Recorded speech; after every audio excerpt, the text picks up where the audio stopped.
Peter, you were a Typhoon pilot in the Second World War. Tell us about your first mission. Right, well, my first mission was dive bombing on Giepervar airfield, which is now the airport for Brest, the town of Brest. I was not given very much instruction about this, other than how to aim the bombs, which you just pointed the aircraft at the target. We went in at about 12,000 feet and dived from 12 to 4,000, getting lined up on the target, released the bombs and then pulled out. Now, I dived, I think I must have been about number 6 to dive out of 8. I pulled out, I dived and sighted the aircraft at the middle of the airfield, pulled out gently to let the target disappear below the nose, released the bombs and then pulled out, but I didn't pull out very violently to black out or anything. And as I pulled up, I suddenly realised that the others had pulled out violently and were way above me, and I was left rather lonely by myself, much lower down. So I whacked on to full throttle and fine pitch and caught them up again. Luckily there were no fighters around, so I wasn't attacked specifically, being the lonely one, and I got back to the aircraft formation. Afterwards the CO apologised for not warning me that I ought to pull out very violently, and from then on I used to pull out enough to black out so that my vision went, but I didn't pass out. I still had feeling, and you could do this, you could pull out violently enough to have your vision go, but not anything else. And I suppose that was pulling out at somewhere about 4 to 4.5 G.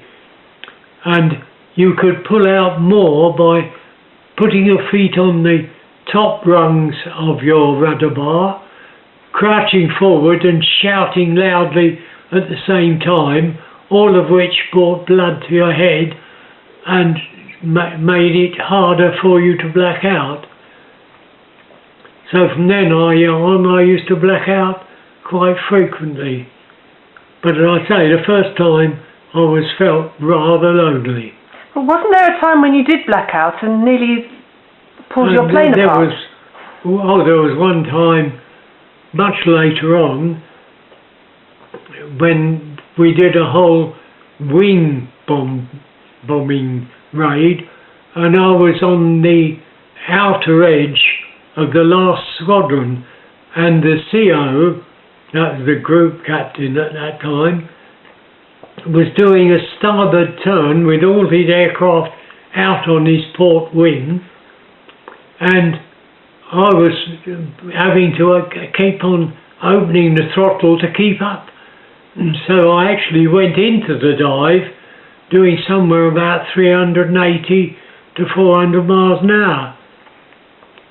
Now, you were not supposed to dive a Typhoon at more than 525 miles an hour for some reason. Excuse me. So I went into the dive, dropped the bombs, blacked out on the way out, came to on the way up, and I was going practically vertically upwards at 400 miles an hour.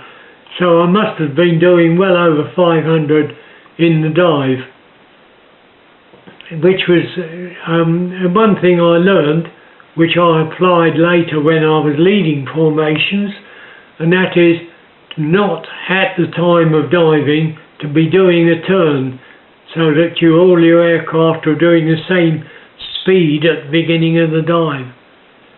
Anyway, that was my worst experience of a dive. What was the plane like when you had a look at it? Is it all right? I found out afterwards that I'd actually popped some rivets under the wings, they bent so much on the pull-out, which was, I must have been doing then over 525, that I was very lucky the wings didn't pull up or something, and the aircraft had to be reserviced and reworked for the format to make sure that it flew okay afterwards. So that was one of your 9 lives that you got away with? Yeah, that was one of my close calls. Yeah. Thank you, Peter.